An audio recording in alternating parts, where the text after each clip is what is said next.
Alors, bonsoir à tous et bienvenue à cette séance de l'Assemblée publique concernant le projet de règlement numéro 452-00-2026 relatif à l'occupation et à l'entretien des bâtiments. Donc, je laisserai Mme Tremblay présenter le tout. Merci beaucoup, Mme Taillon. Donc, au cours de la présentation de ce soir, on va vous présenter le projet de règlement qui est à l'étude ce soir, donc sur l'entretien et l'occupation des bâtiments. On va vous parler du contexte de la démarche, de l'échéancier d'adoption, des objectifs et du contenu du projet de règlement. À la fin, on aura une période de questions et de commentaires, puis il y aura le mot de clôture.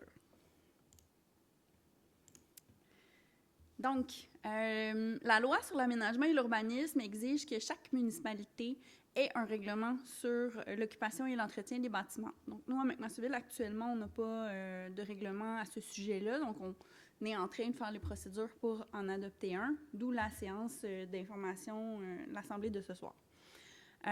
Concrètement, ce règlement-là, c'est un règlement qui fixe des normes pour empêcher que les bâtiments se détériorent, pour les protéger contre les intempéries et pour préserver la solidité de leur structure. Il vise aussi à ce que les bâtiments d'habitation offrent un environnement sain, sécuritaire et fonctionnel pour leurs occupants.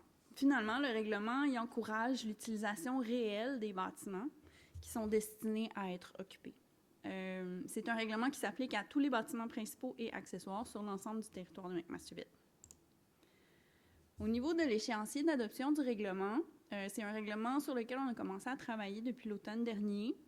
On a présenté un projet de règlement au conseil municipal lors de la séance du 16 mars 2026. Donc, le conseil municipal a adopté un avis de motion et un projet de règlement.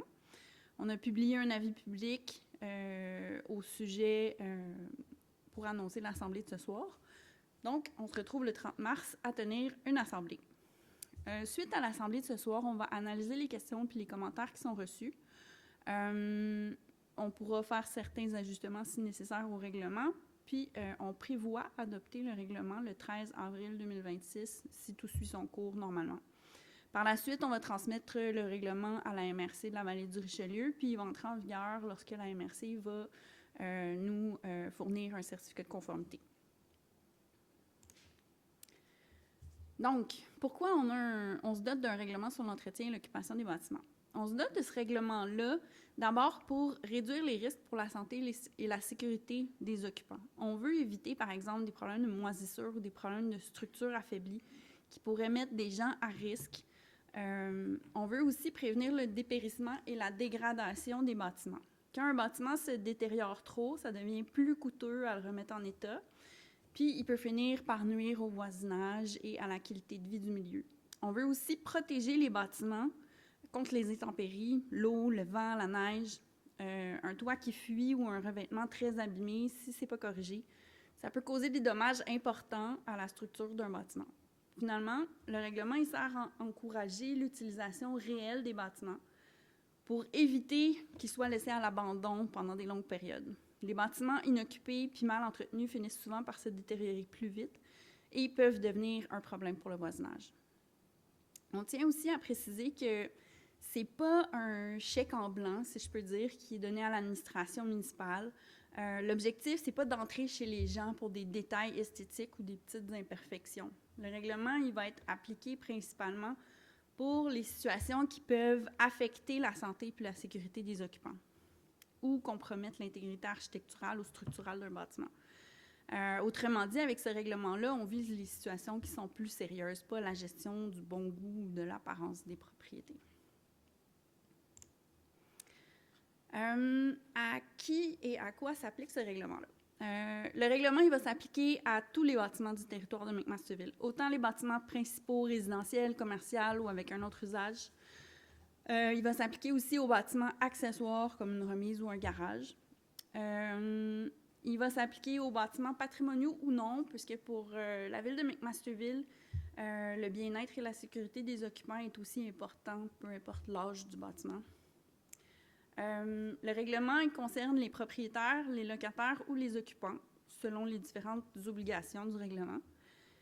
Il vise autant les personnes physiques comme vous et moi que les personnes morales comme les entreprises. Le principe général du règlement, c'est que c'est interdit de détériorer ou de laisser se détériorer un bâtiment. Les propriétaires sont tenus d'effectuer un entretien préventif ou correctif de leur bâtiment. Le règlement il contient des normes pour s'assurer que les logements soient adéquats et fonctionnels pour les occupants. Dans le cas d'un bâtiment vacant, le règlement prévoit aussi qu'une surveillance accrue du bâtiment est nécessaire et que les entretiens requis devront être faits. En cas de divergence entre une disposition du règlement sur l'entretien et l'occupation des immeubles ou une autre disposition provinciale ou municipale, peu importe, c'est la disposition la plus restrictive qui va s'appliquer. Finalement, le règlement prévoit aussi des procédures en cas de non-respect de la réglementation. Je vais vous donner un petit peu plus de détails plus tard dans la présentation. Le règlement il inclut une terminologie spécifique, donc des définitions à certains termes.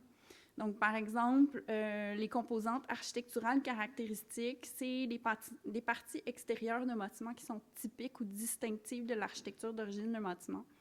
Par exemple, une corniche, une galerie, un escalier, un parapet, un couronnement, une lucarne, une fausse mansarde. Ça peut être des exemples. Le règlement parle de délabrement. Qu'est-ce qu'on entend par délabrement? C'est un état de dégradation d'une composante d'un bâtiment qui est causé par une usure volontaire ou involontaire, qui se traduit par une détérioration des matériaux ou des composantes qui peut compromettre la sécurité, l'intégrité ou l'usage normal du bâtiment, ainsi que la qualité du milieu. Par exemple, on parle d'un revêtement de toiture qui est considéré comme délabré quand son état ne permet plus d'empêcher l'infiltration de l'eau.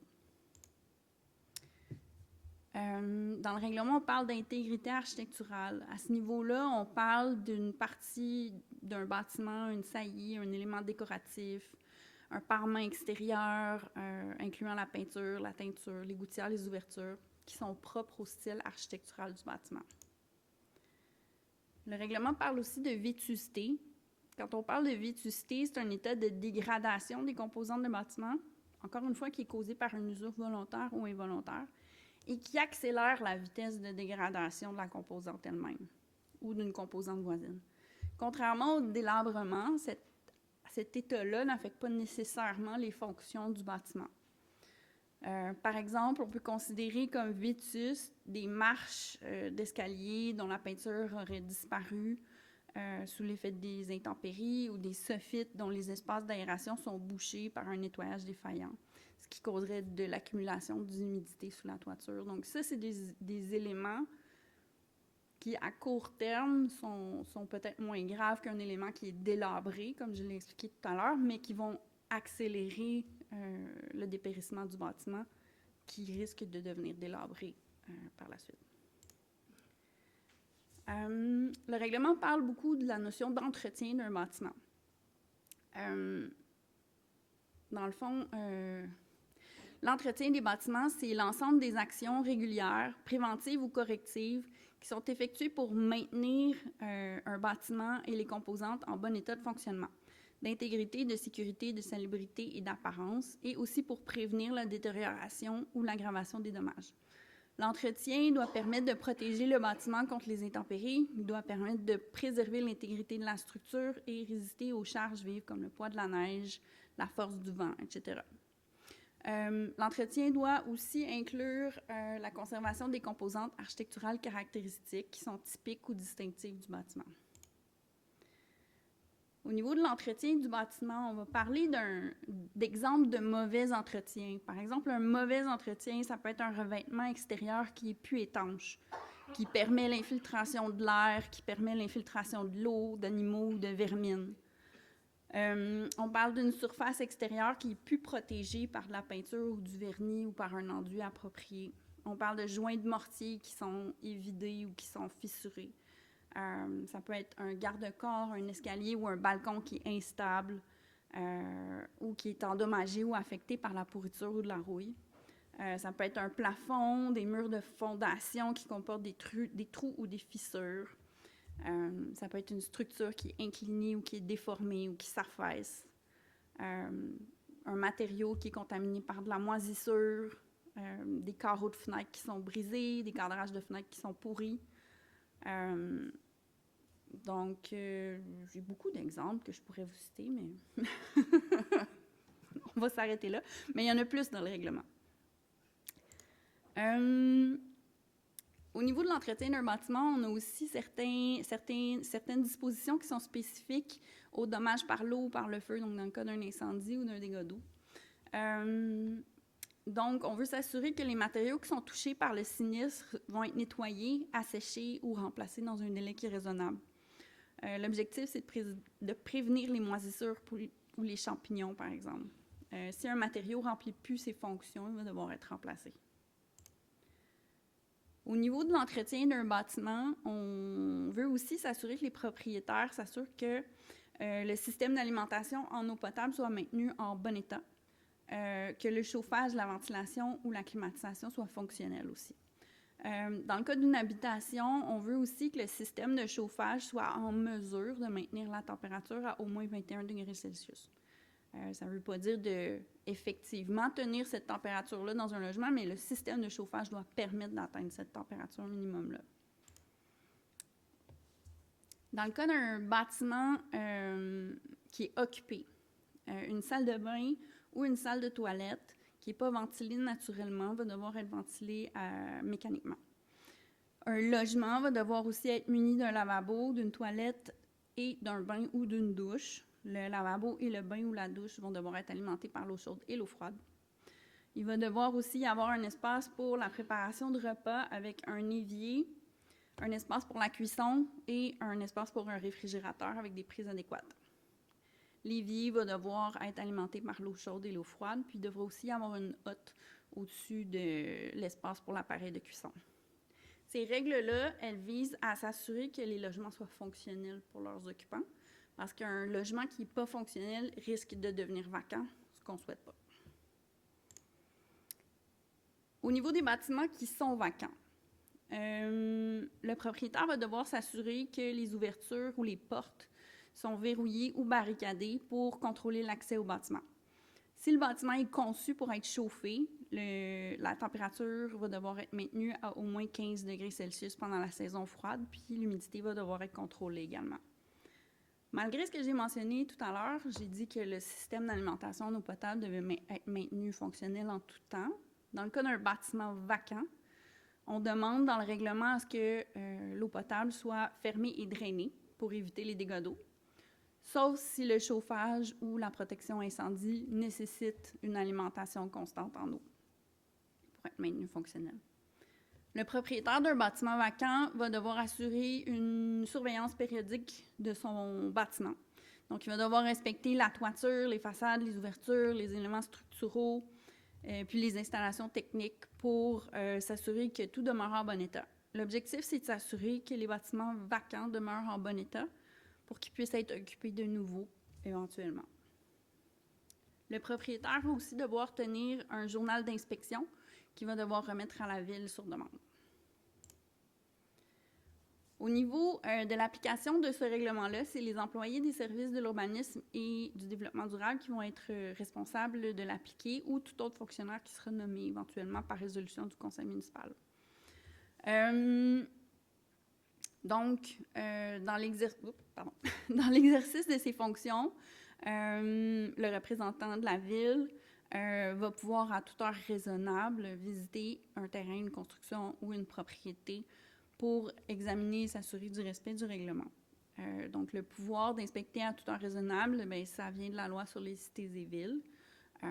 Comme je l'ai mentionné tout à l'heure, l'objectif, c'est pas de faire exprès d'aller visiter la maison de chaque personne de McMasterville.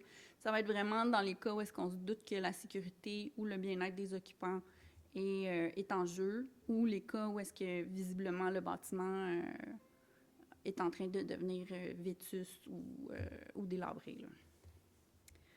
Donc, au niveau des inspections, ce sera possible pour les représentants de la ville de prendre des photographies ou de faire des mesures, donc des mesures de température ou d'humidité, par exemple, dans les lieux qui vont être visités. Ce sera aussi possible de prélever des échantillons à des fins d'analyse sans frais pour les citoyens.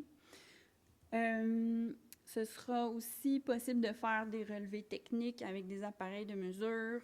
On pourra, comme je l'ai mentionné tantôt, exiger la production d'un journal d'entretien dans le cas des bâtiments vacants. Donc, puis on pourra aussi être accompagné par un expert si c'est nécessaire. Au niveau des devoirs du propriétaire et de l'occupant, le propriétaire, le locataire ou l'occupant vont devoir laisser entrer les représentants municipaux sur les lieux. Ça va être interdit d'entraver l'autorité compétente, donc les employés municipaux dans leur travail. Ce ne sera pas non plus autorisé de tromper ou de tenter de tromper les représentants municipaux par des fausses déclarations, par exemple. Le propriétaire, le locataire ou l'occupant va devoir donner suite aux demandes qui seront formulées en fonction du règlement. Dans le cas des propriétés qui seraient non conformes à la réglementation, donc qui seraient dans un état vétuste ou dans un état délabré qui nécessite de l'entretien, la première étape qui va être faite, ça va être l'envoi d'un avis de non-conformité. Donc, on va informer le propriétaire ou le locataire ou l'occupant, selon le cas, de la situation qui est non conforme. On va accorder un délai pour corriger la situation. Si l'avis n'est pas respecté, il y aura certaines possibilités. Donc, il y aura l'option du constat d'infraction. Je vais en parler un petit peu plus amplement à la prochaine diapositive. Donc, il y aura la possibilité de faire un constat d'infraction. Il y aura aussi la possibilité d'inscrire un avis de détérioration sur l'immeuble. Donc, un avis de détérioration, c'est un avis qui pourrait être enregistré au registre foncier et publié sur le site Internet de la Ville. Donc, d'éventuels acheteurs de cet immeuble-là seront au courant de la situation s'il y a une vente de l'immeuble. Encore une fois, il y aura possibilité de se conformer à la réglementation par le propriétaire. Si le propriétaire continue de ne pas se conformer à la réglementation, la loi prévoit et le règlement prévoit que ce sera possible d'émettre un avis d'acquisition. Donc, si la Ville souhaite acquérir l'immeuble, ce sera possible d'émettre un avis d'acquisition à certaines conditions qui sont prévues par la loi. Avec des délais aussi qui sont prévus. Donc, après l'inscription de l'avis, donc après 60 jours, si le bâtiment est vacant depuis au moins 1 an ou si ça implique un risque pour la santé ou la sécurité des personnes ou s'il s'agit d'un immeuble patrimonial, ce sera possible à ce moment-là pour la Ville, si elle le souhaite, d'acquérir l'immeuble. Donc, ce n'est pas quelque chose qui va être systématique, c'est vraiment si la Ville juge que ça peut avoir un intérêt d'acquérir cet immeuble-là. Dans tous les cas aussi, ça va être possible d'émettre un avis d'évacuation de l'immeuble si on juge que la santé ou la sécurité des occupants est en jeu. Voilà. Au niveau des amendes, au niveau d'une personne physique, donc quand on parle d'une personne physique, c'est des gens comme vous et moi, là. Pour une première infraction, les amendes prévues sont de 2 500 à 100 000 $ selon la gravité de la situation. Pour une récidive, on parle de 5 000 à 250 000 $. Pour une personne morale, donc une entreprise, par exemple, la première infraction, ce serait de 5 000 à 250 000 $. Pour une récidive, ce serait 10 000 à 250 000 $. Les principaux critères pour fixer le montant de l'amende vont être la gravité, la nature de l'infraction, si c'est une récidive, s'il s'agit d'une personne physique ou d'une personne morale. Au niveau des prochaines étapes dans l'adoption de ce règlement-là, c'est un règlement qui n'est pas susceptible d'approbation référendaire. Comme je l'ai mentionné tout à l'heure, normalement, selon l'échéancier, son adoption est prévue à la séance du 13 avril 2026. Puis, l'entrée en vigueur du règlement va se faire suite à la réception du certificat de conformité de la MRC. Donc, on en arrive à la période de questions et de commentaires.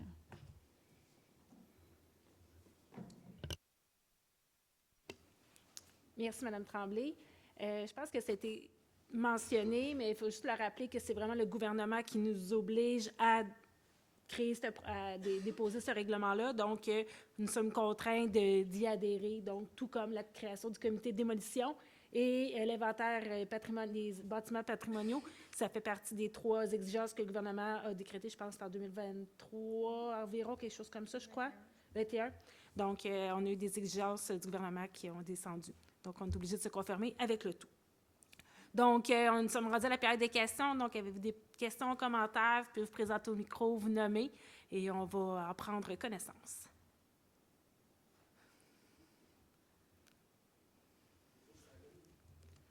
Oui. Oui.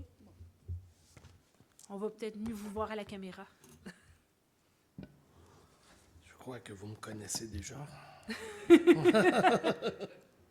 Donc, Jean Thibodeau, secteur 6, Camille Chénier. Oui. Malgré l'obligation, je trouve que c'est une très belle obligation qu'une ville doit avoir. Par contre, j'ai plusieurs commentaires à faire sur le règlement qui, malheureusement, pour moi, je trouve qu'il manque un peu dedans, mais bon, je vais quand même y aller. La première chose, au titre même du règlement, j'ajouterais à l'entretien des bâtiments et immeubles, puisqu'on fait référence à des immeubles dans le règlement. Et un terrain vacant est un immeuble. Et puisque la loi prévoit que c'est pour la sécurité des gens, je sais que vous allez intervenir parce que c'est pas un bâtiment, là, mais une fois que le bâtiment est démoli, comme on a vu entre autres sur Lucien Côté, et qu'on laisse une fondation grande ouverte, ça devient un risque à la sécurité. Et quant à moi, on pourra considérer la fondation comme un bâtiment. Alors, je pense qu'on pourrait rajouter ces éléments-là au niveau de la réglementation.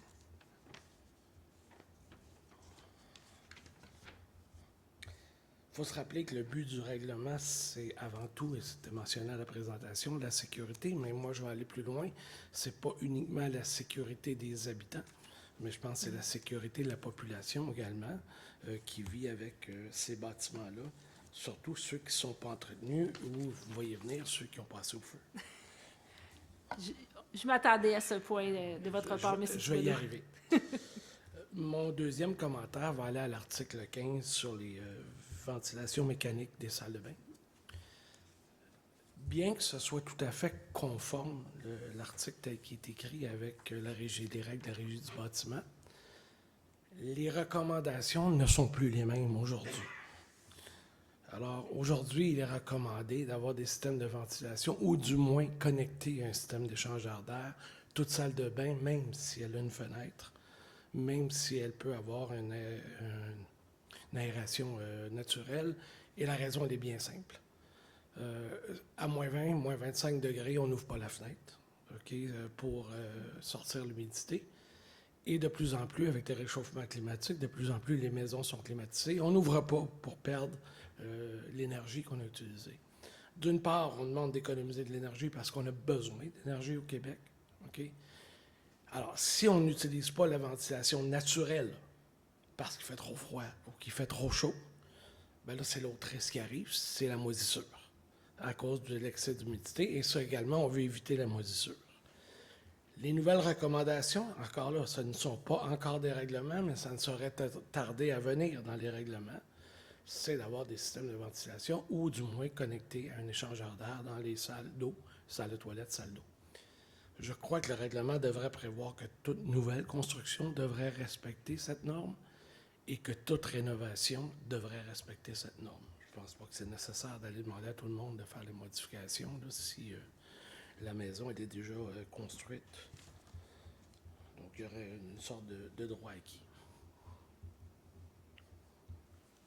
C'est noté. Moi, c'est noté. Est-ce que vous êtes prête pour vous? En fait, pour revenir à l'application du règlement par rapport au terrain vacant, la loi parle vraiment dans le cadre de ce règlement précis-là, de l'entretien et de l'occupation des bâtiments, pas des immeubles. La loi n'interdit pas d'aller au-dessus du règlement, au-dessus de la loi. Ouais. On ne doit pas aller sous la loi. On peut aller au-dessus, on peut être plus sévère.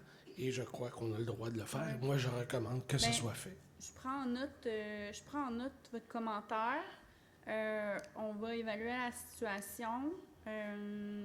On a déjà un article sur les fosses ou les trous, ce genre de choses-là. Donc, je pourrais peut-être regarder si c'est quelque chose qui peut s'appliquer dans le cas d'une fondation ouverte ou quelque chose comme ça. Ce que je veux dire, c'est que c'est peut-être pas dans ce règlement-là qu'une telle norme devrait s'insérer. Ça pourrait être dans un autre règlement, par exemple, mais on va prendre la situation Et ne en limitons considération. pas uniquement à cas de fondation, hein, un trou, des arbres morts qui peuvent tomber Les sur des armes mortes, gens. on a déjà dans le règlement de nuisance. Il faut C'est déjà peut-être y fait. faire référence. Peut-être y faire référence au règlement. Ben, dans le fond, c'est pas parce qu'un règlement existe que le reste de la réglementation ne s'applique pas. Donc, ça devient compliqué ça, pour ça, l'ensemble ça, des gens c'est pour d'aller nous d'un de côté voir à toutes l'autre. les cartables de règlement. là. Je comprends. Ouais. OK, je comprends. Puis, ben, c'est la même chose pour la ventilation. Mais vous l'avez mentionné à la fin, effectivement, si on demandait une ventilation mécanique ou un échangeur d'air dans tous les bâtiments existants, bien que ça pourrait être pertinent, ça... Je suis raisonnable, c'est pas ça que je demande. C'est pas Donc, du tout ça que je demande. Je vais prendre aussi votre commentaire en considération, mais c'est peut-être une norme qui va plus dans le règlement de construction que dans ce règlement-là. Mais je prends le tout en note. Comme on dirait avec une mauvaise liaison, peu importe. Je vais aller maintenant à l'article 19 du règlement. Alors, première phrase, on parle de surveillance périodique. À tous les 10 ans, c'est périodique. Il faudrait quand même définir c'est quoi périodique.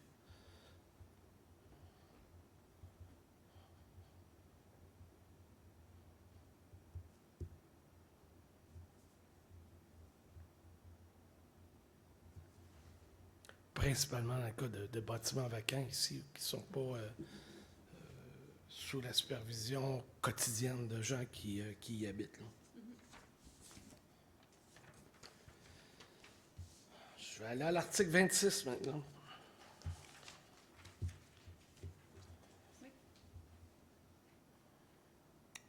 Si le propriétaire d'un bâtiment ne se conforme pas à l'avis de non-conformité, dans quel délai?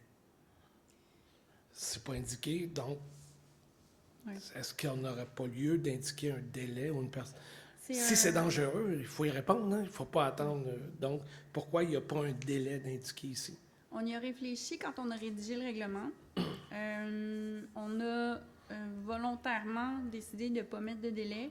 C'est des délais qui vont être indiqués dans l'avis de non-conformité. Donc, au départ, on va informer la personne concernée qu'elle n'est pas conforme et on va lui accorder un délai pour se rendre conforme. On n'a pas mis un délai précis parce que dans certains cas, l'urgence de la situation va nécessiter un délai très court. Dans d'autres cas, le délai raisonnable pourrait être plus long pour réagir. Donc, c'est pour ça qu'on n'a pas mis un délai précis dans le règlement. Permettez-moi d'être inquiet quand je regarde le bâtiment qui a passé au feu sur Camille-Chénier depuis plus de 9 mois et qu'on a encore une situation dangereuse qui est non réglée. Peut-être que si on avait envoyé un avis dès le début avec un délai de correction, on aurait pu mettre en branle d'autres étapes après. Alors, moi, je suis inquiet. Je parle par expérience. C'est 4 maisons de chez nous. Et je pense que si on ne se met pas des règles de délai, on ne les respectera tout simplement pas. Alors, je vous invite à le regarder à nouveau et d'indiquer des délais qui peuvent varier selon la gravité de la situation. On l'a pris en note, donc on va rediscuter, Mme Tremblay. Merci, M. Thibodeau. Puis si au même titre, si on va à l'article 28, c'est la même chose. Avant une appropriation d'une situation dangereuse par la ville, d'un bâtiment, bien là, on a 1 an passé de la constatation, si on veut, de la situation. Ça peut aller jusqu'à 1 an avant de prendre les mesures, ce qui me paraît beaucoup trop long. Ça, c'est un délai qui est prévu par la loi. Dans la loi, c'est vraiment indiqué sans être inférieur à 1 an. On a mis 1 an. Sans être référé. OK. C'est encore là, d'expérience, je vois que ça dure. Mais ça, c'est dans le cas de l'acquisition de bâtiments. Donc, c'est si la ville voudrait acquérir le bâtiment, donc il faut attendre, il faut que l'immeuble a été, que le bâtiment soit vacant depuis 1 an. Donc, Il y a peut-être intérêt des fois à acquérir le bâtiment, ne serait-ce que pour le mettre à niveau, le vendre, puis aller rechercher la taxation qui est maximum sur un terrain avec un bâtiment. Je pense que c'est important au niveau du budget de la ville également. tout à fait. OK? Donc, je pense que ce sont des éléments qui doivent être regardés. Je vais finir avec 2 commentaires. Mon premier, évidemment, que je ne m'y retrouve pas du tout avec les situations de maisons inhabitables dans ce règlement, qui, selon moi, n'a pas dedans. Donc, une maison, un bâtiment qui a passé au feu, un bâtiment qui serait à demi démoli par un tremblement de terre ou par une inondation, ben je ne m'y retrouve pas là-dedans. Je ne m'y retrouve pas dans le sens que j'ai l'impression que ça ne changera rien à ce qu'on vit présentement, à ce qu'on va vivre peut-être sur la rue de l'École. Donc, ça me paraît un peu faible. OK? Et j'aimerais qu'il y ait quand même des articles avec un peu dedans parce que, question de sécurité, toujours, première chose. Et deuxièmement, question d'apparence du voisinage, c'est absolument désagréable.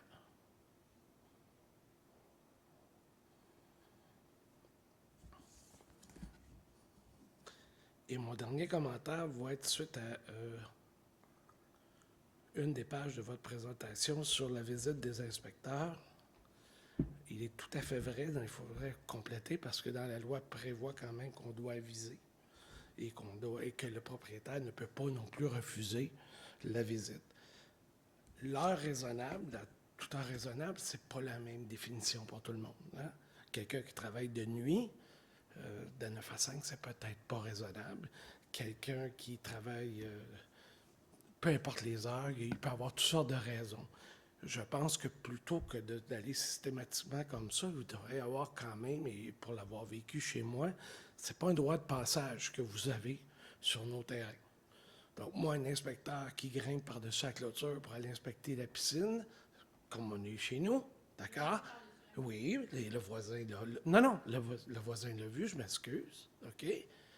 Et moi, je suis responsable si quelqu'un se retrouve dans la piscine, hein? Donc, il y a pas de droit. Je pense qu'un simple coup de téléphone, une prise de rendez-vous, et là, si la personne ne veut pas, la loi vous permet d'y aller. Tout à fait, je suis tout à fait d'accord.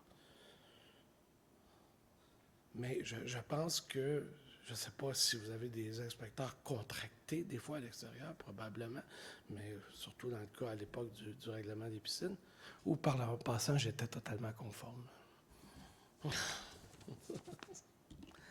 Je reviens que c'est pas... Vous n'avez pas de droit de passage sur nos terrains, vous avez un droit de visite pour des inspections, et nous, on n'a pas un droit de refus, on a un droit de vous accueillir et d'ouvrir pour permettre l'inspection, c'est prévu à la loi. Bien, pour que je puisse ouvrir, il faut à la limite que je sois avisé. Et je suis encore là par expérience, je pense que ça devrait être, si vous l'appliquez comme ça devrait être mentionné qu'il y a au moins une tentative de prise de rendez-vous qui doit être faite. Ce sont les commentaires que j'avais. Merci. Merci, M. Thibodeau. Est-ce qu'il y avait d'autres commentaires ou questions? On me fait signe que non. Donc, si... Oui.